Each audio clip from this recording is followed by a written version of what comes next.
প্রাণের বুকে পা রেখে চলে অঙ্গার খায় ক্ষুধার অনলে একটি মেয়ে জন্মের নারী যায় তার ছিঁড়ে সাদা পায়ের আড়া গিয়েছে যে উড়ে শান্তি এ দেশ এখন ওদের ঘর এ দেশ আমার নাই তবু কেন মাটির বুকে মায়ের গন্ধ পাই উড়ছে ঘর জ্বলছে নগর ভাঙছে ভালোবাসা আঁকড়ে বাঁচবো এই পোড়া দেশ অন্ধ মনের আশা আগুন পাখি আগুন পাখি আমি আগুন পাখি।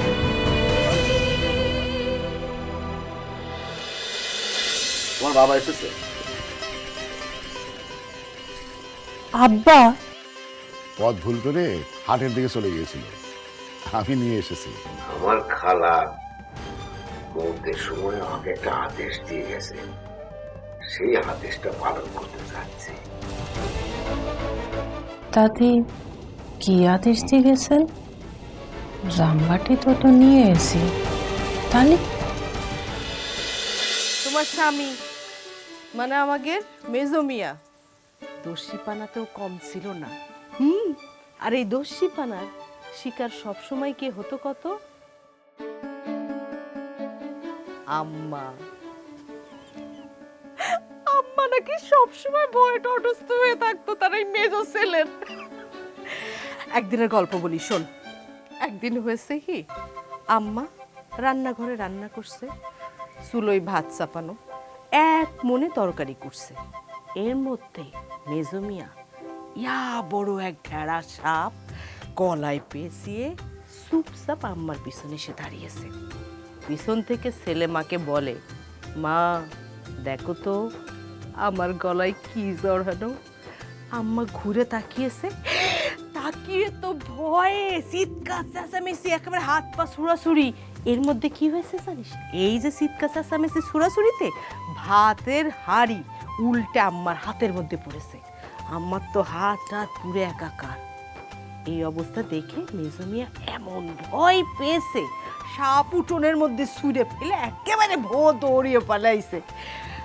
আর যে গেল সেই দিন মেজো মিয়া আর বাড়ি মুখো হয়নি। তো শ্বশুর যখন মরে গেল, এই ছেলেই তখন সংসারের হাল ধরল। সংসারের তখন খুব বেহাল অবস্থা। এই মেজো মিয়া সংসারের হালটা ধরে আবার সংসারের হাল ফিরালো। তখন মেজো মিয়ার বয়স কত হবে? এই ধর 20-এর মতো। এই 20 বছরের ছেলে দস্যিপানা, আহ্লাদ, আনন্দ, আমোদ সব বাদ দিয়ে সংসার, মা আর এই ভাই বোনদের জানের টুকরা করে দিল। এই সব কিছুই শুনেছি আমাদের শাশুড়ির কাছে এই সংসারে এসে। তবে মেজো একটা কথা বলে রাখি, এই সংসারে মাথা হলেন আম্মা। আম্মা যা বলবেন তাই হবে। কি গো বড় ভাবি,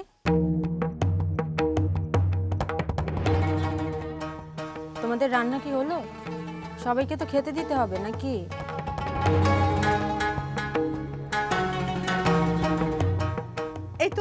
এই তো শেষের দিকে প্রায়। এই মেজো, এই তরকারিগুলো সব তোর রান্নাঘরে তোর।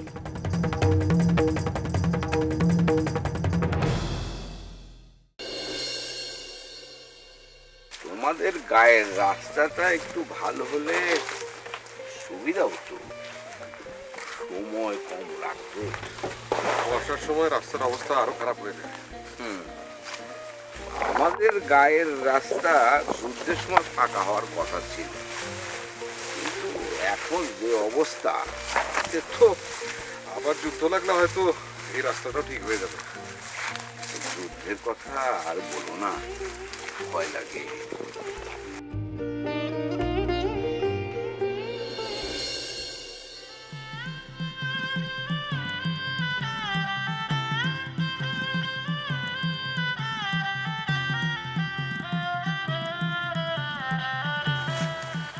ধানের সময় এই নদীর হাল খুব খারাপ হয়।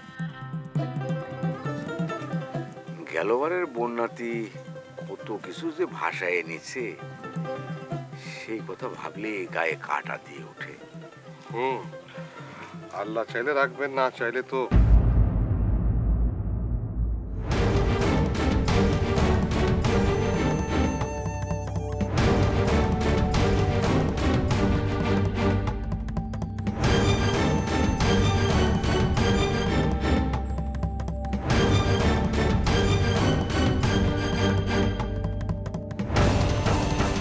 ওদেরকে ওদের মতো থাকতে দিন। আমরা তো নিশ্চিন্তে খেয়ে দিয়ে ঘুরে বেড়াই, ওরা তো তাও দেশের জন্য কিছু করছে। আল্লাহ ওদের ভালো করুক।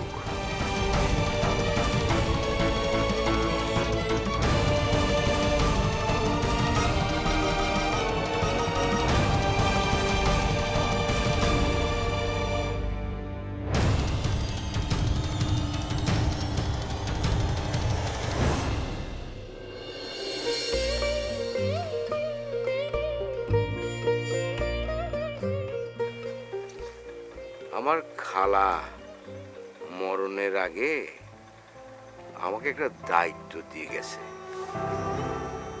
এখন এটা পালন না করলে অন্যায় হয়ে যাবে না?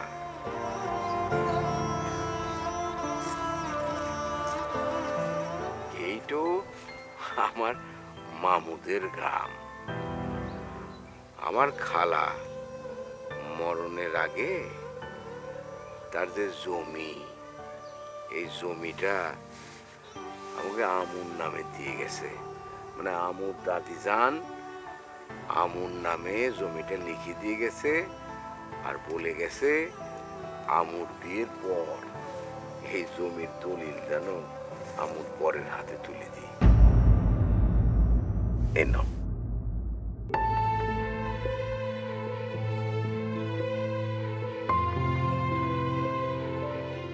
এইটো এখন থেকে তোমার জমি।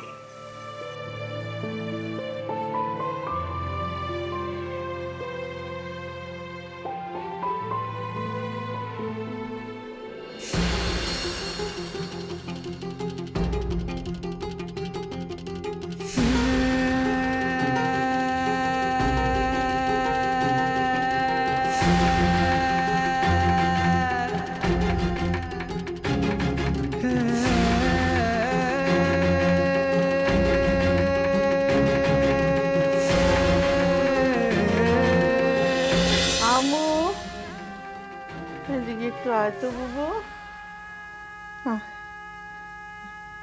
বস এখানটায়, বস।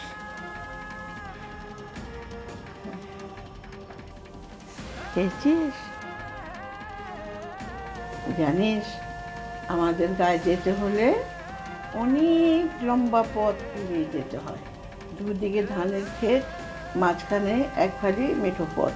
সেখান দিয়ে যেতে যেতে যেতে যেতে অনেক দূর। তারপরে বৃষ্টির দিনে তো একেবারে কাদা মাটি হয়ে যায়, নদী হয়ে যায়। কিন্তু সেই গন্ধটা আমার এখনো মনে পড়ে, এখনো ভালো লাগে। দাদি, তুমি আর যাও না তোমার গায়ে? না রে, ওখানে তো আমার এখন আর কেউ নেই। ওখানেও কি এখানকার মতো আজির গাছ, পুকুর এসব ছিল? হ্যাঁ হ্যাঁ, ছিল তো। ওখানে পথের মাঝে একটা আজের গাছ ছিল, সেটাকে সবাই বলতো ভূতের গাছ। আবার সেখানে নাকি রাতের বেলায় পেতনি আছে না, পেতনি নাকি পা ঝুলিয়ে বসে থাকতো। আমরা এক দৌড় মেরে সেই গাছ পার হয়ে চলে যেতাম, তারপরে দম নিতাম। দাদি, আমাকে তোমার গায়ে নিয়ে যাবে না? নিয়ে যাবো বই কি, আমার তো তুই ছাড়া আর কেউ নেই। হ্যাঁ, আমার যা কিছু আছে সব আমি তোকে দিয়ে যাব। তোমার ঘরে তো জামবাড়ি ছাড়া কিছুই নাই। আমার অনেক কিছু আছে। আজ থেকে আমার যা কিছু আছে সব তোর।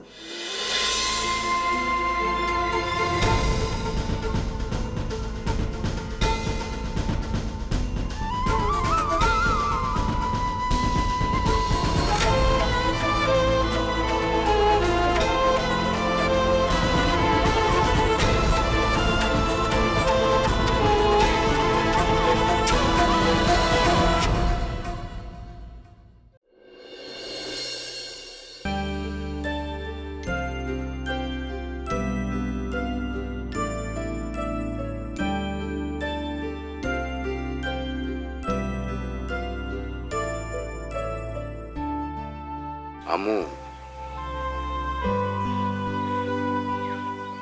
ওখানে ভালো হয়ে থাকিস,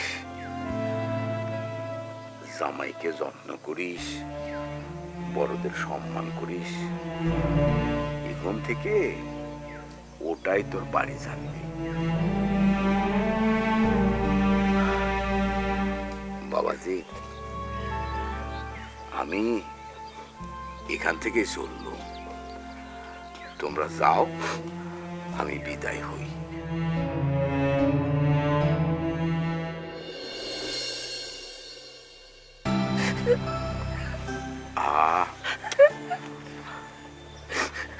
আরে কাঁদতে নেই, কাঁদতে নেই।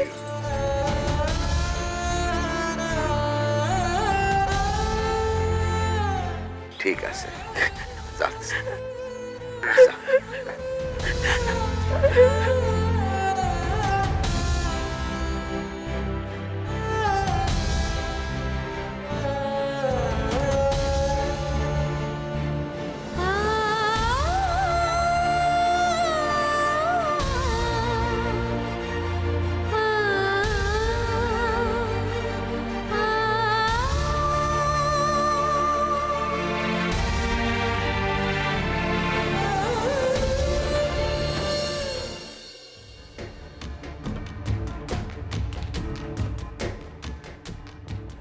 সুশীলদা, সুশীলদা, মেদিনীপুর থেকে রাজা হেমচন্দ্রের একটা বার্তা এসেছে। উনি নাকি খুব শীঘ্র নিরাপদ জায়গায় সামিল হতে চাই। এটাই তো চাই। উনি আমাদের সাথে সামিল হলে ভালোই হবে। সম্প্রতি উনি ফ্রান্স থেকে বোমা প্রশিক্ষণ তৈরি নিয়ে এসেছে, আর আমাদের ছেলেরা বোমা তৈরিতে পারদর্শী হবে। ব্রিটিশদের উৎখাত করতে আমাদের আরো এক ধাপ এগিয়ে গেল। তাহলে আমাদের পরবর্তী করণীয় কি? করণীয় আছে। সারা দেশে আমাদের লোকবল বাড়াতে হবে, কর্মী সংগ্রহে নেমে পড়তে হবে, গুপ্ত সমিতিগুলোতে যোগাযোগ করতে হবে। ভুলে গেলে চলবে না আমাদের ব্রিটিশদের বিরুদ্ধে সংগ্রাম। কিন্তু পুলিশরা যেভাবে টহল দিয়ে বেড়াচ্ছে, তাতে কি করে সম্ভব? আমাদের বিপ্লবীরা জানের ভয়ে পালিয়ে বেড়াচ্ছে, অধিকাংশই জেলে। তা ঠিক। ক্ষুদিরামের কিংসফোর্ড ব্যর্থ হওয়ার পর ব্রিটিশদের কুত্তারা আমাদের হন্যহয়ে খুঁজছে। তারা আমাদের ফেলেই মেরে ফেলবে। এর মধ্যে আমাদের সংগ্রাম চালিয়ে যেতে হবে। দাদা, আমাদের আরো সতর্ক হওয়া চাই। সারা দেশে আমাদের বিপ্লবীরা কে কোথায় আছে যোগাযোগ করো। আমি একবার যেতে চাই। বসার ব্যবস্থা করো। বন্দে মাতরম, বন্দে মাতরম।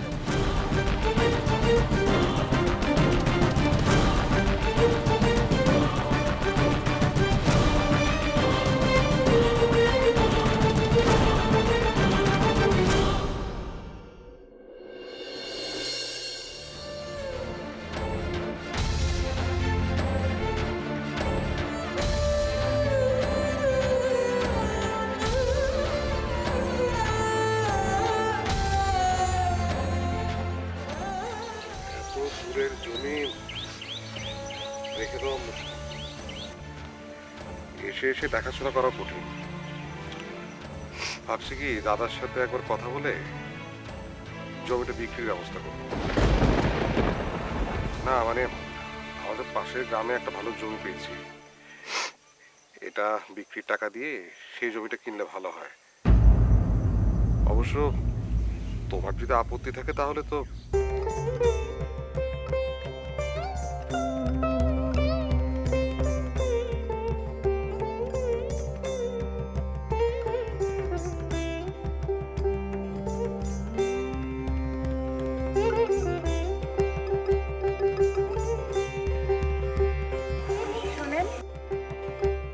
গায়ে একবার মরক লাগলো, সবাই হুমড়ে খেয়ে পড়লো পীরের কাছে গিয়ে। পীরের জন্য সবাই বাঁচে গেল। খুব নাম করা পীর।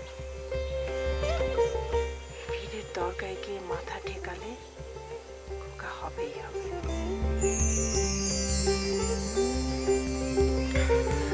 বেলা পড়ে যাচ্ছে, চলে গেল।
হলো?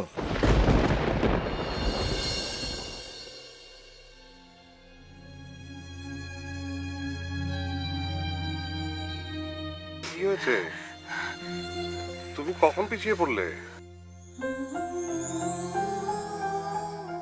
এসো।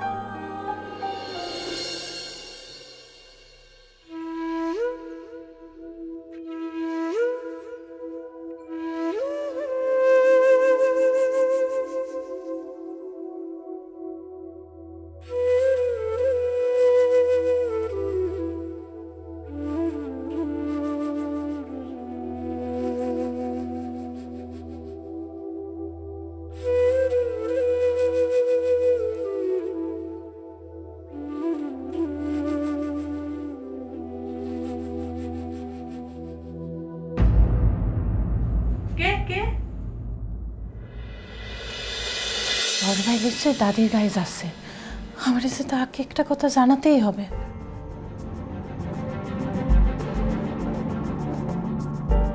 মেজো তো তারা দিচ্ছে, একটু তাড়াতাড়ি কর।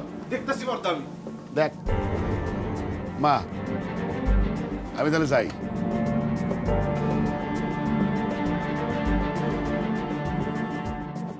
সাবধানে।